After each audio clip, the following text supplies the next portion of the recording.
Psaume 23. Cantique de David.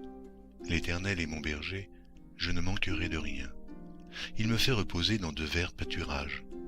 Il me dirige près des eaux paisibles. Il restaure mon âme. Il me conduit dans les sentiers de la justice à cause de son nom. Quand je marche dans la vallée de l'ombre de la mort, je ne crains aucun mal, car tu es avec moi. Ta houlette et ton bâton me rassurent. Tu dresses devant moi une table, en face de mes adversaires, tu oins d'huile ma tête, et ma coupe déborde. Oui, le bonheur et la grâce m'accompagneront tous les jours de ma vie, et j'habiterai dans la maison de l'Éternel jusqu'à la fin de mes jours.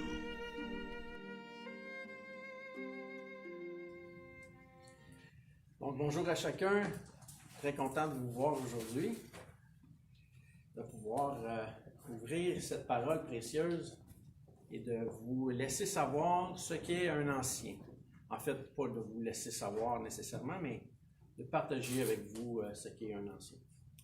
Vous pouvez très bien le savoir sans moi.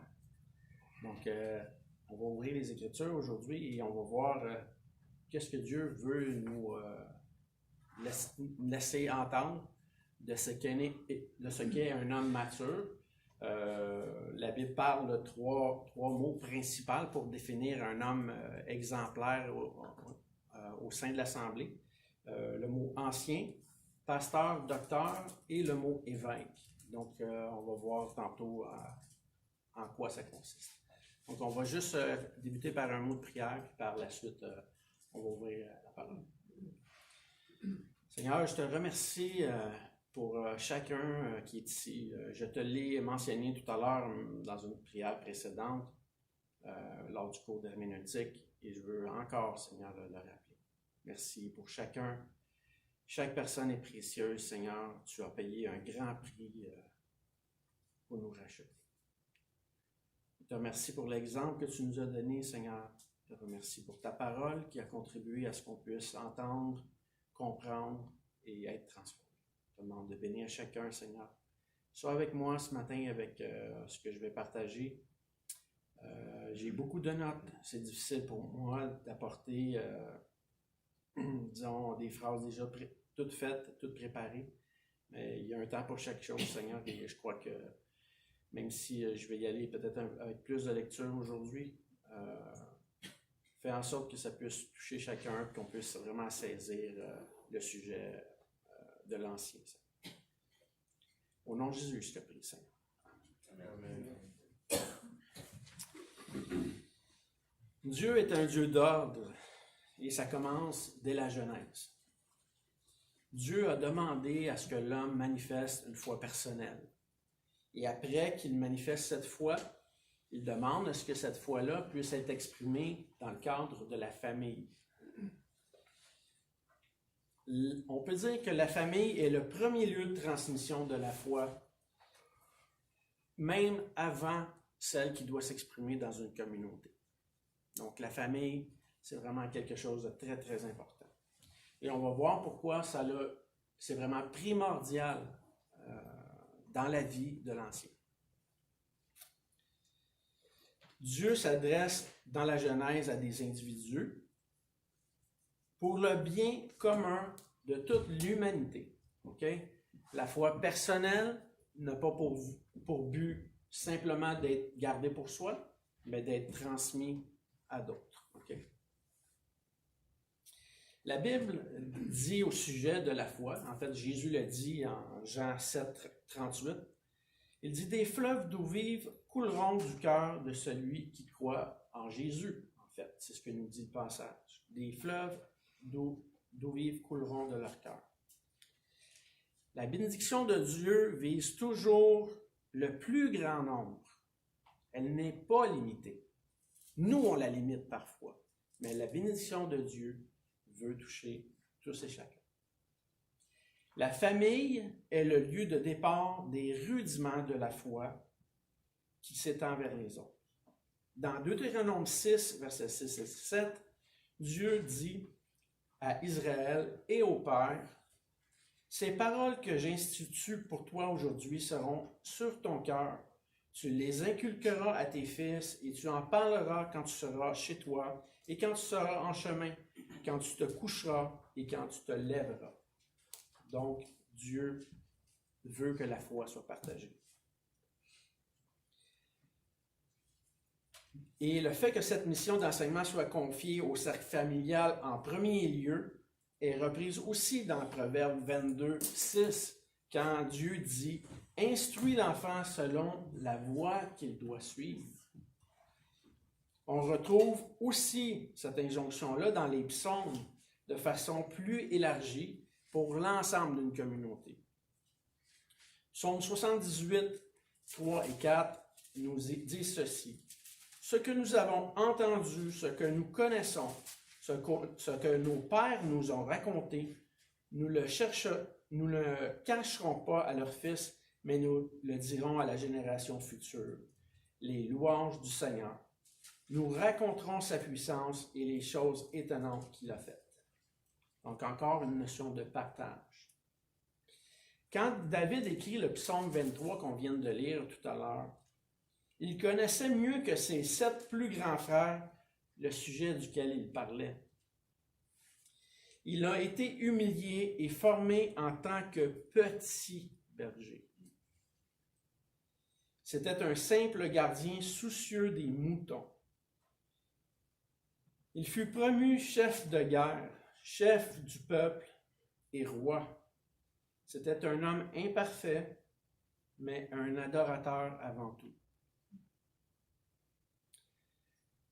Le roi Saül lui dit, selon ce qu'on peut lire en 1 Samuel 17, verset 33, « Tu ne peux pas aller te battre avec ce Philistin, car tu es un enfant. Il est un homme de guerre dès sa jeunesse. » David dit à Saül, « Ton serviteur faisait paître les brebis de son père, et quand un lion et un ours venaient en enlever une du troupeau, je courais après lui, je le frappais et j'arrachais la brebis de sa gueule. S'il se dressait contre moi, je le saisissais par la gorge, je le frappais et je le tuais. » C'est bien à cause de sa grande foi que David a réagi aux insultes de Goliath,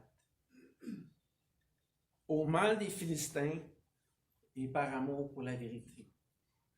David savait que son Seigneur était le divin berger et quelles étaient ses promesses.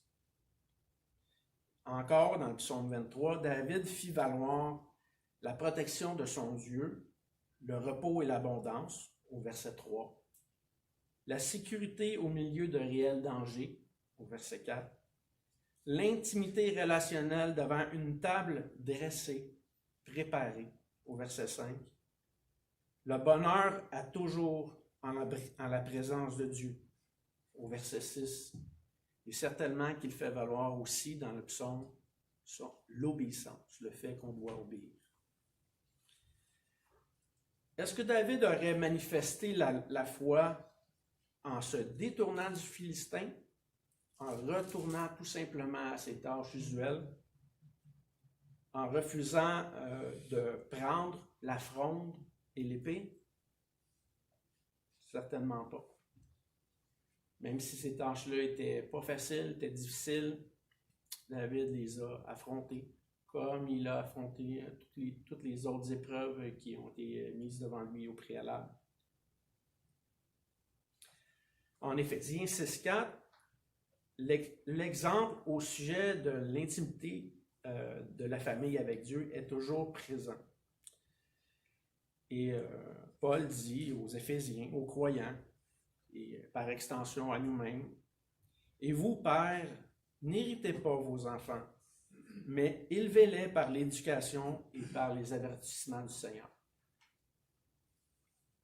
Donc, on voit jusqu'à présent que la famille vraiment est un lieu de formation et vraiment un endroit très important pour Dieu. Le dictionnaire définit le mot « ordre » de cette façon-ci. Il dit que c'est un acte par lequel une autorité supérieure manifeste sa volonté à l'égard de quelqu'un ou d'un groupe par une injonction, donc par un commandement. C'est une directive, une forme impérative, donc quelque chose à exécuter, dans le but d'une mission. C'est un signal ou une action qui circule depuis un émetteur vers un récepteur. Ça, c'est l'ordre. C'est ce que la Bible, pas la Bible, mais le dictionnaire définit en tant que l'ordre. On dit que Dieu est un Dieu d'ordre, okay? Pas un Dieu de désordre. Dieu va donner des ordres pour qu'on les accomplisse et il les donne dans un ordre qu'on doit suivre. Dieu donne des directives claires dans le but de manifester ce qui est bien, selon la justice de sa volonté. Et selon ce qu'on voit, Dieu donne l'ordre de la foi, pas pour qu'on puisse la garder pour nous-mêmes. Mais pourquoi Dieu donne une si grande affection et une si grande importance à la famille? C'est la question qu'on devrait se demander aujourd'hui. Pourquoi Dieu tient tant à la famille?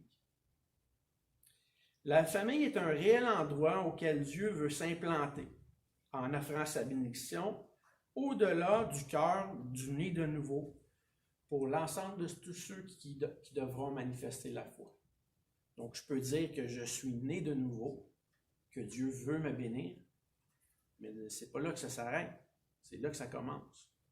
Dieu veut que la bénédiction aille encore beaucoup plus loin. Donc, famille et intimité sont deux mots de la plus grande importance, deux mots à ne pas négliger. Dieu a donné comme parfait modèle à ce monde Jésus-Christ, le seul Sauveur et le seul Seigneur. C'est le modèle parfait. Aucun autre homme que Christ, pourtant, dans toute la Bible, du premier au dernier livre, n'a reçu autant de descriptifs que l'Ancien. Vous allez me dire quel lien il y a à faire avec l'Ancien et la famille.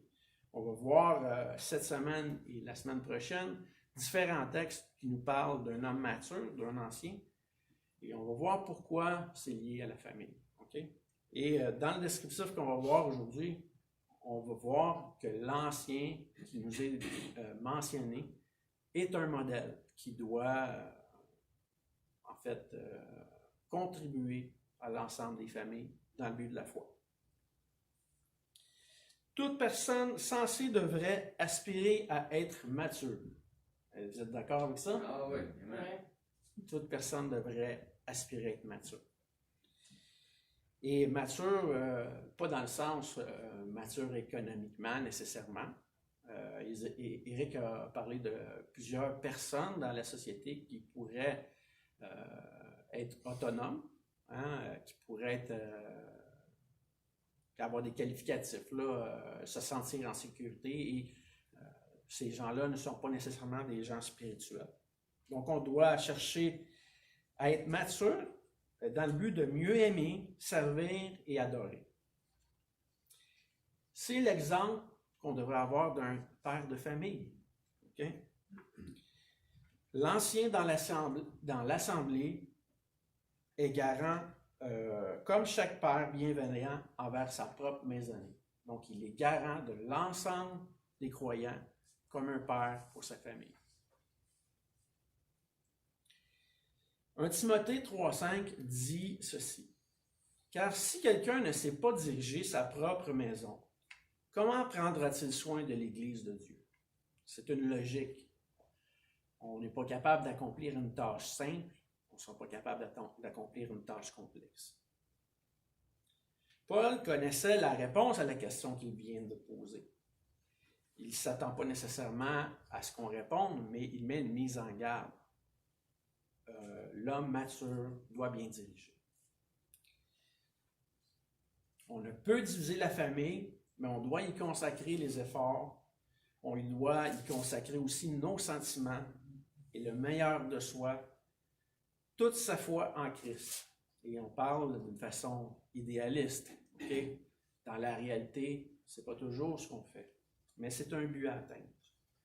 De même, le chrétien qui ne se met pas sous les soins d'un ancien, et évidemment d'un ancien qualifié, se fait partisan du désordre contre l'ordre que Dieu établit. dans Hébreux 10, 24 et 25. Le passage nous dit « Veillons les uns sur les autres pour nous exciter à la charité et aux bonnes œuvres. N'abandonnons pas notre assemblée ou notre assemblement, comme c'est la coutume de quelques-uns. » L'apôtre Pierre donne des directives aussi à l'Église en 1 Pierre 5 en disant « Voici les exhortations que j'adresse aux anciens qui sont parmi vous. Moi, ancien comme eux, témoin des souffrances de Christ et participant de la gloire qui doit être manifestée. Paissez le troupeau de Dieu qui est sous votre garde, non par contrainte, mais volontairement, selon Dieu, non pour un gain sordide, mais avec dévouement. Non comme dominant sur ceux qui sont échus en partage, mais en étant les modèles du troupeau.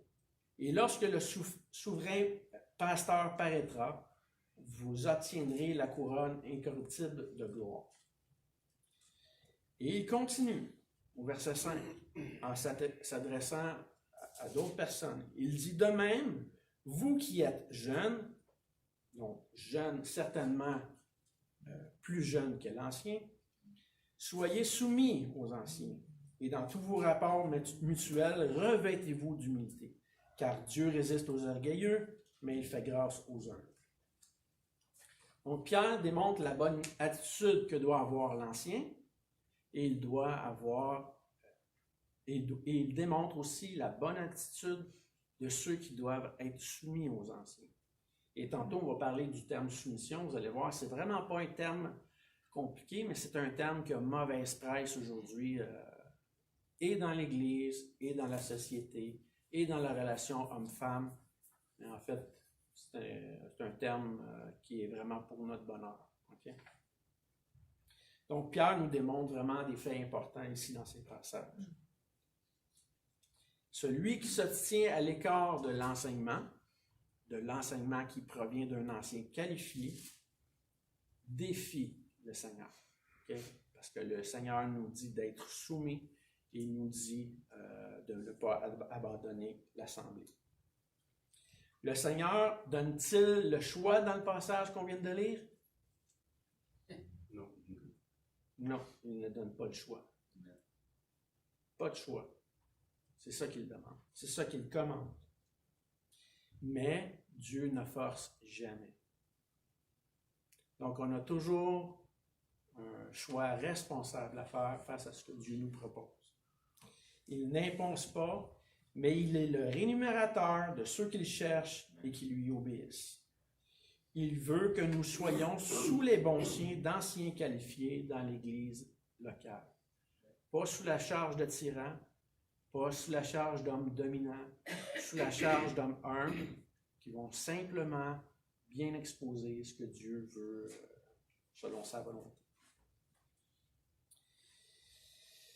Je vais vous parler un petit peu de la foi, parce que c'est bien ça que Dieu nous appelle ici dans le passage. Dans tout ce qu'on a lu jusqu'à présent, soit au sujet des relations père, la communauté, l'humanité, c'est la foi que Dieu veut solliciter. Je vais vous raconter une petite histoire.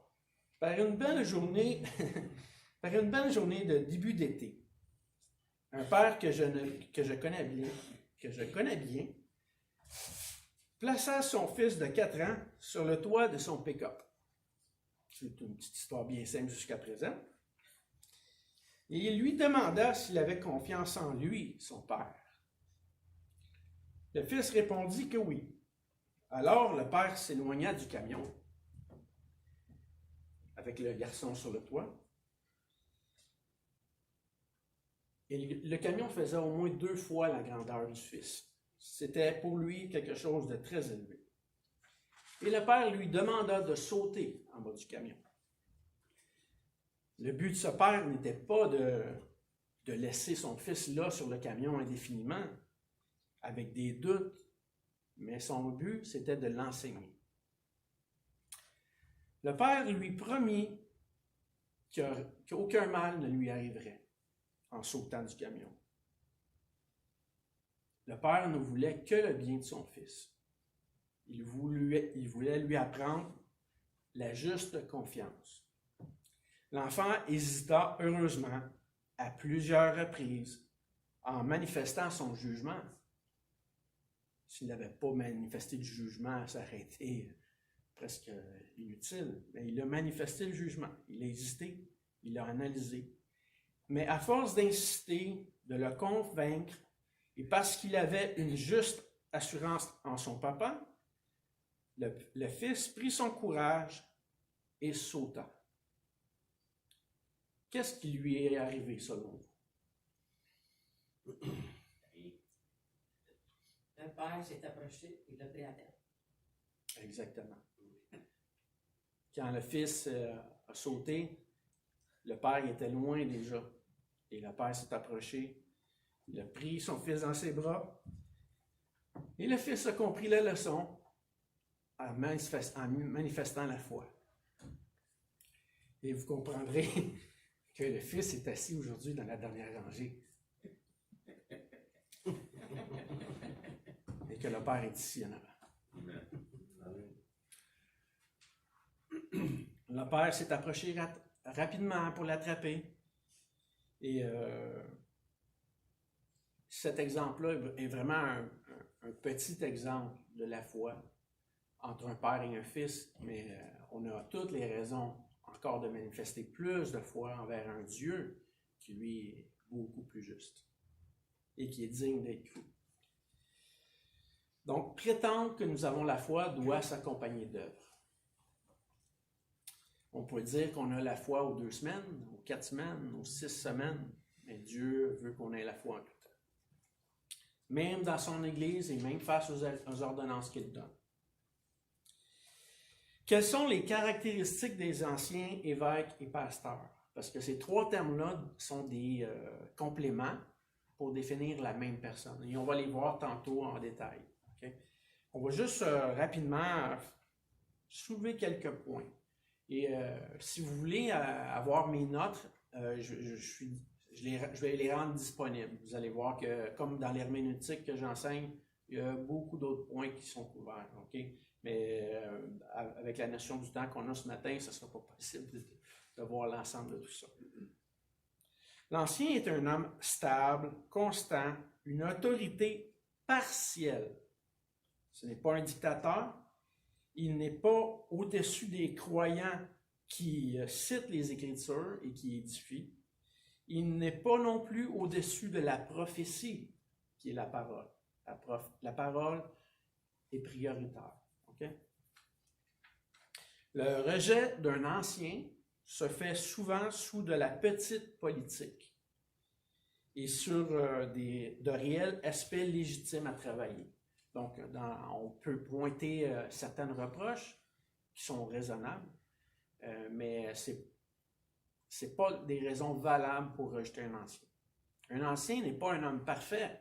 C'est un homme qui marche toujours selon la stature parfaite de Christ. Il essaye de progresser. En fait, il marche, comme la Bible nous dit, de progrès en progrès.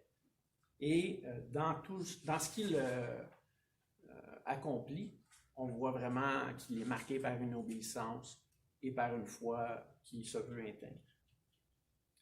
Comme on l'a lu tout à l'heure, Dieu résiste aux orgueilleux, mais il fait grâce aux humbles, aux petits, aux faibles, à tous ceux qui volontairement s'humilient devant lui. Je vous ai parlé tantôt d'un ancien qualifié.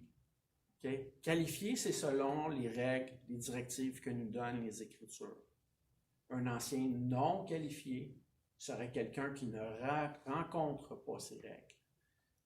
Dans le texte que je vous ai demandé de lire la semaine passée, dans le livre de Tite, entre autres, Tite fait valoir que dans l'Église, il y a des hommes qui ne sont pas qualifiés et qui ont été établis comme anciens ou pasteurs.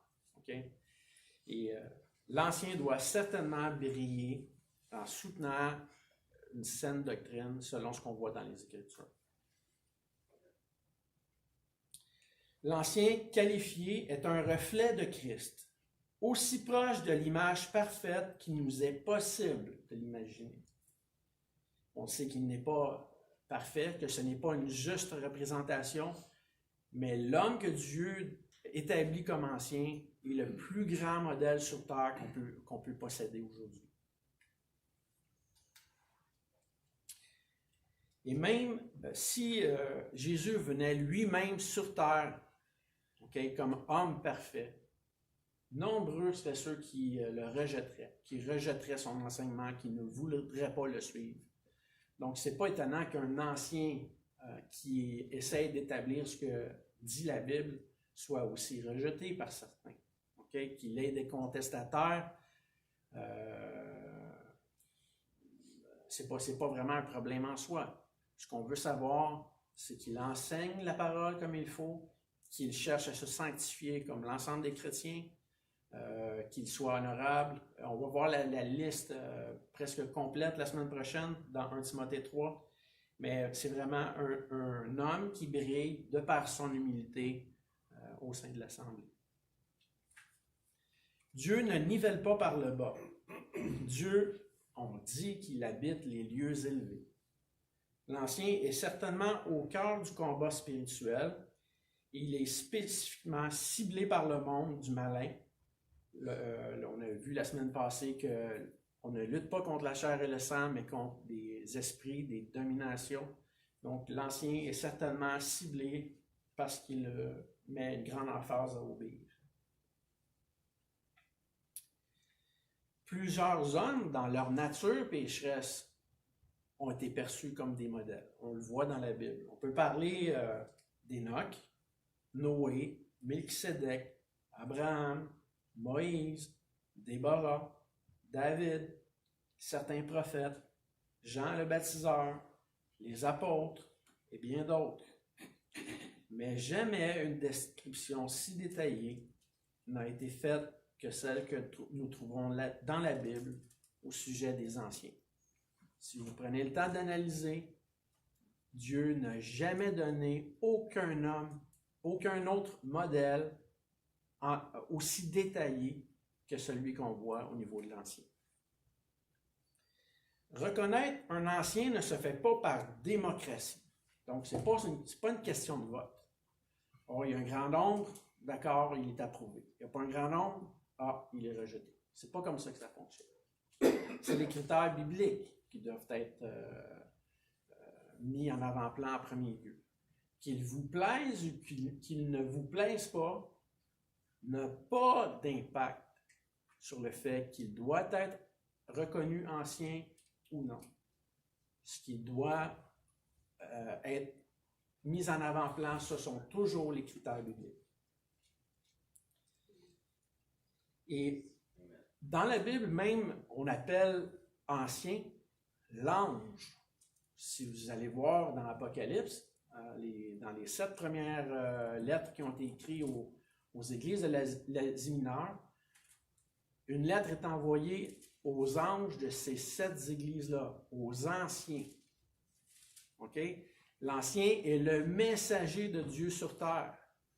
Le messager imparfait, ça j'en conviens. Mais c'est le messager, celui qui apporte le message de Dieu pour son peuple. Et pour le monde même. Donc, reconnaître un ancien ne se fait pas par démocratie, ni par zizanie. Jamais dans le désordre. Ça devrait être une motivation pour nous de venir ici à l'Église chaque semaine. On vient entendre l'ancien. On vient entendre un homme qualifié pour enseigner, pour transmettre la parole de Dieu. Pas à chaque 2 semaines. Non, chaque semaine, entendre ce que Dieu veut dire, ce que Dieu veut nous enseigner.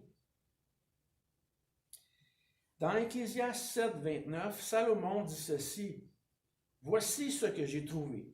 C'est que Dieu a fait les hommes droits, mais ils ont cherché beaucoup de détours. » Paul lui-même ne cache pas qu'il n'est pas un homme parfait.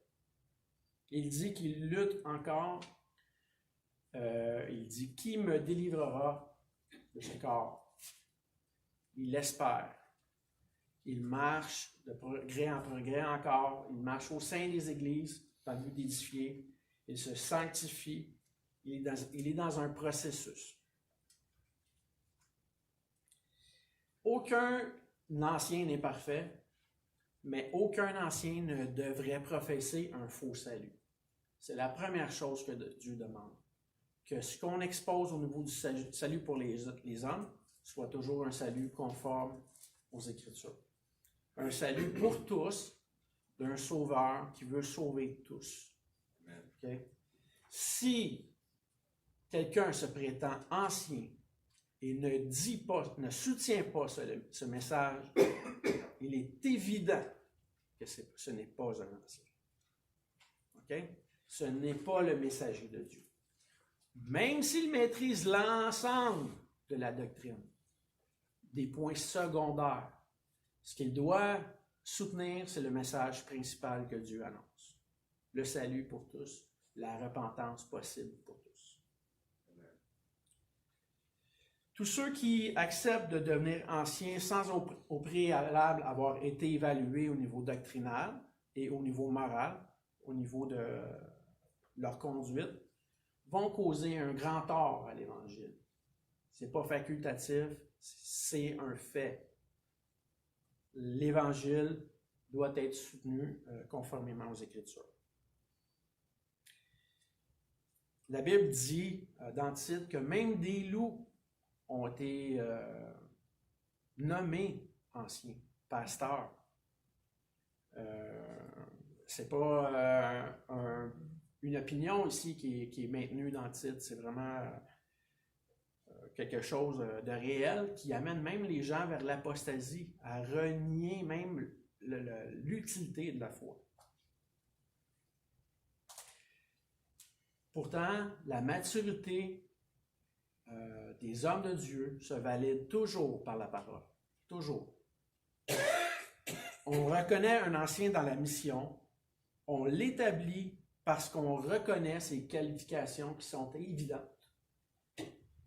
On ne nomme pas un ancien, on ne le vote pas, on ne fait pas de favoritisme envers lui, mais on le reconnaît.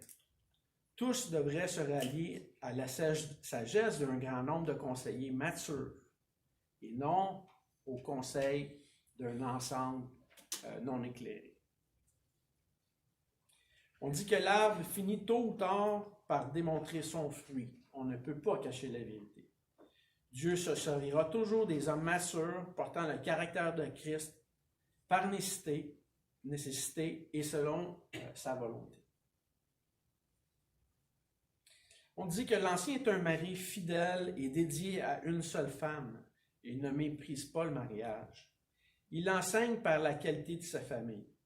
Il considère ses enfants, fait ses preuves à la maison et au travail, a des enfants qui l'encouragent à être fidèle et modèle.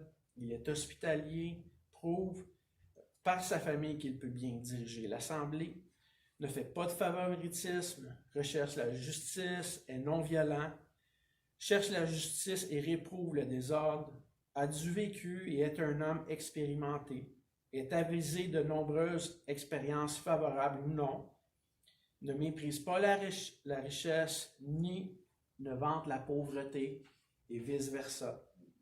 Il n'est pas querelleur, il est riche en bonté, il n'est pas prompt à la colère, il n'est pas arrogant, pas séducteur. Il a du zèle pour le bien. Il aime les brebis perdues et celles qui sont fidèles. Il est capable d'édifier même sous un cadre religieux. Il bénit et il veut le bien pour chacun. Il concilie sans faire de concessions, sans concéder au mensonge.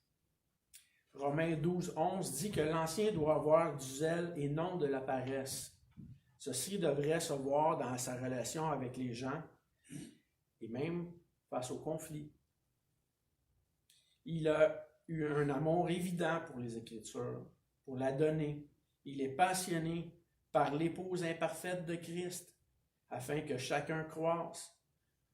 Son zèle ne s'éteint pas quand ça va mal. Le zèle le dévore, selon ce que nous dit le psaume 69:9. Il se sacrifie devant le besoin. Il n'est pas nécessairement un homme de charisme ayant les mots faciles. Il n'est pas nécessairement un gestionnaire d'affaires, mais c'est un berger. Il n'est pas nécessairement quelqu'un de fortement instruits. Regardons Pierre dans les Écritures. Pierre n'était pas nécessairement un homme instruit. Il était sur son bateau toute sa vie.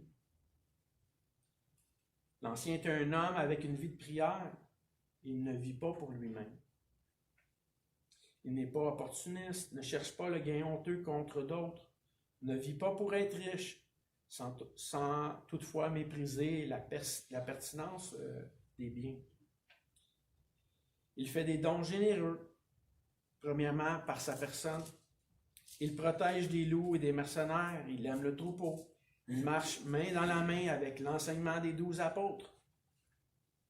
Mais dans ce monde, les prophètes les plus populaires sont toujours des faux prophètes et des anciens non qualifiés. C'est assez étonnant, hein? Aucun prophète ou faux prophète ne sera exempt de jugement par cause de sincérité.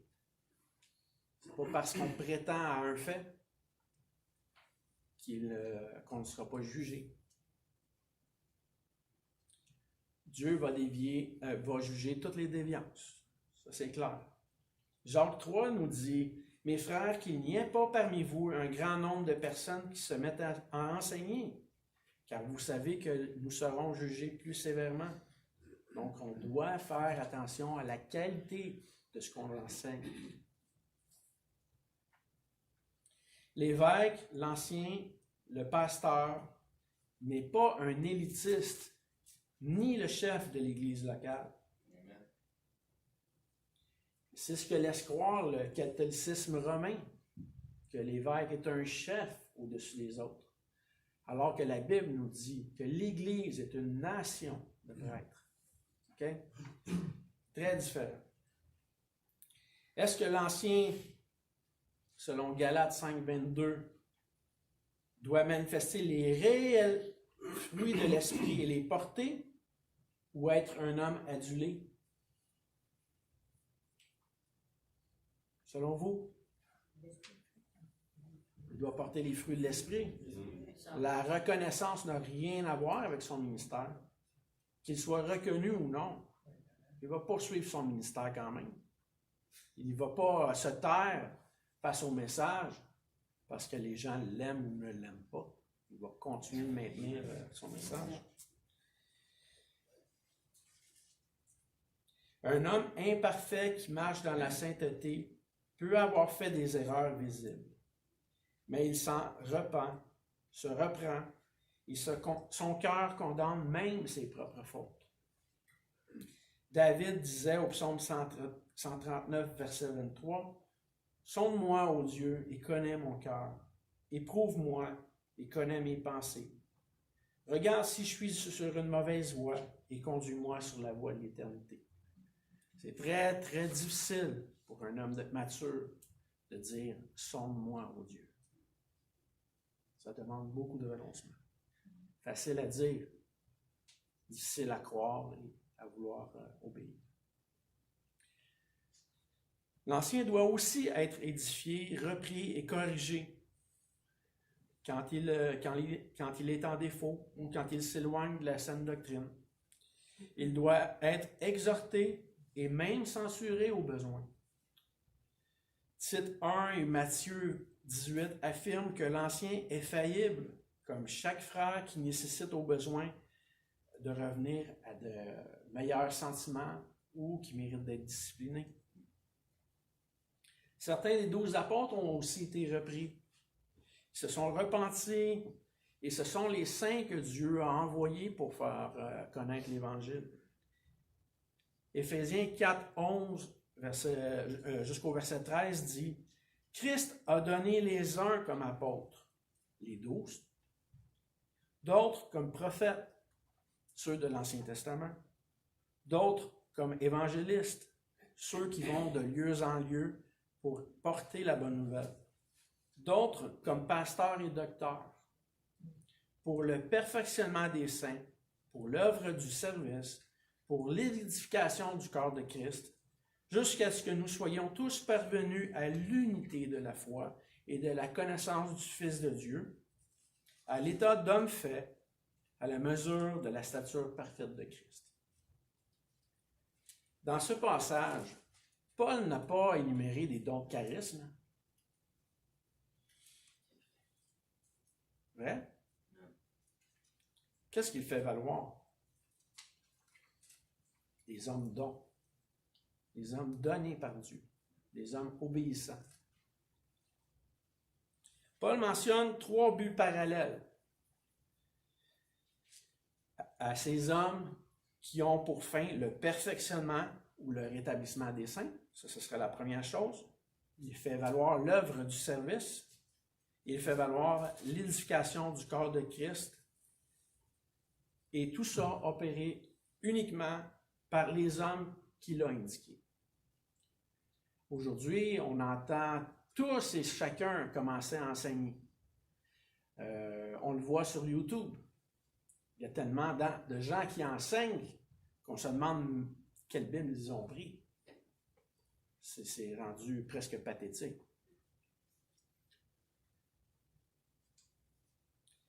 Tout groupe niant le ministère de l'Ancien n'est pas reconnu comme une assemblée de Dieu. Et je vais expliquer. Dans la Bible, Paul dit à Timothée d'aller dans chaque ville, établir des anciens, s'il s'y en trouve.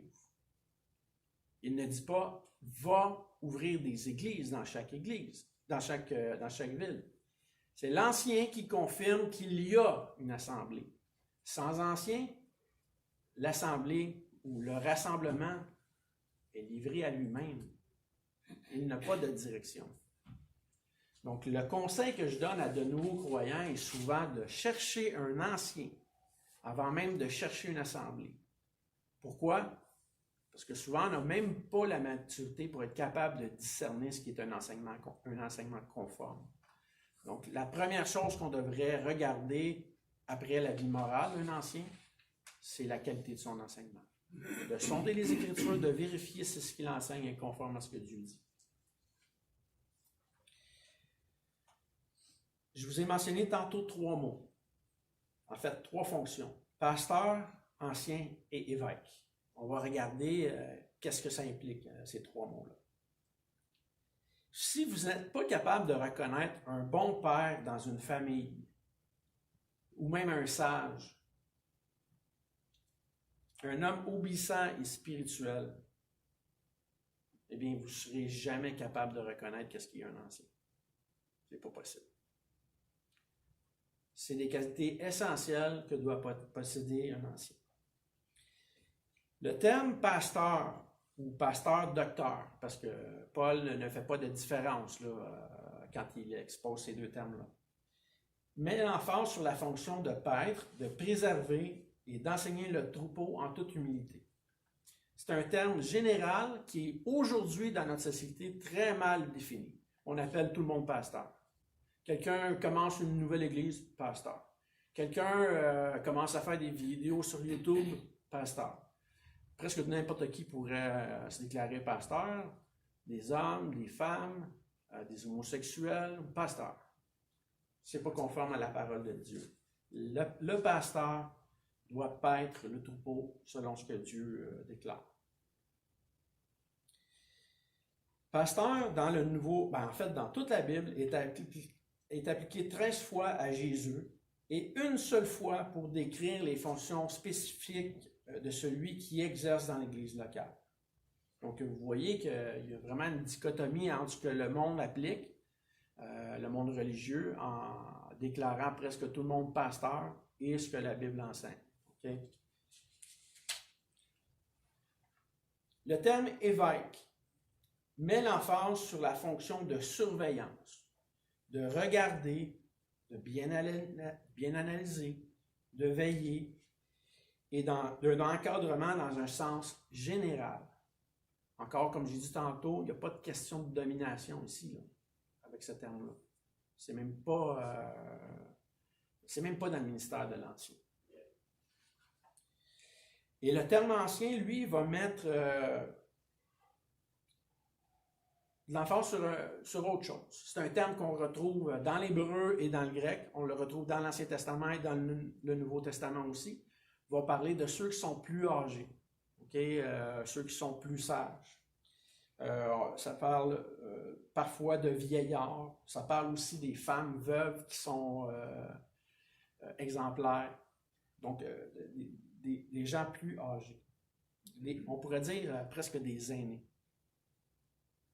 Quelque chose d'ancien. Et d'un caractère exemplaire. Je vous dirais que le terme ancien, c'est surtout ce terme-là qui va être plutôt décrit. On va le voir la semaine prochaine avec le texte d'un Timothée 3. Nombreux sont les hommes fidèles qui veulent obéir aux Écritures, mais l'Ancien doit les surpasser tous en humilité. Aucun ancien, ancien, ce n'est pas un défi, ce n'est pas un job, un essai, ce n'est pas un désir, mais c'est un appel constant et perpétuel. Beaucoup trop de gens disent aujourd'hui, moi j'aimerais ça être ancien. Ça prouve déjà que tu es intéressé et que tu n'es pas désintéressé. C'est une forme d'orgueil au lieu d'être une forme d'humilité. Une chose qui est étonnante, c'est qu'il est impossible qu'une assemblée dépasse le niveau spirituel des anciens qu'elle approuve ou des gens qui la dirigent. Pensez-y comme il faut. Pourriez-vous dépasser la maturité spirituelle de ceux qui vous enseignent? Au pire, allez, vous pouvez l'égaler. Éventuellement, vous pouvez l'égaler. Possiblement que vous pouvez la surpasser si leur sagesse est faillible. Mais avoir des anciens qualifiés, c'est essentiel si on veut progresser. Donc, l'un des problèmes des assemblées aujourd'hui, c'est que leurs modèles ne sont pas les bons. Leurs modèles ne sont pas selon les Écritures. On cherche des hommes exubérants aujourd'hui, capables de bien paraître, presque des politiciens. Ça n'a rien à voir avec ce que Dieu nous enseigne. Moïse nous a même donné un exemple pour son humilité et pas pour ses capacités. Moïse n'était même pas capable de parler, c'est Aaron qui parlait à sa place. L'Ancien est un guide de référence. Celui qui devient ancien le devient presque par dépit, en obéissant humblement au Dieu de la parole et en ne faisant pas de snobisme, ni en méprisant les petites tâches. Je vous garantis qu'il serait plus utile pour plusieurs de laver les toilettes que d'être ici en avant en train d'enseigner. Jamais ne négligez les petites tâches, les petits débuts, l'humilité. Dieu ne met pas jamais en avant-plan la gloire. Il met l'humilité qui précède la gloire.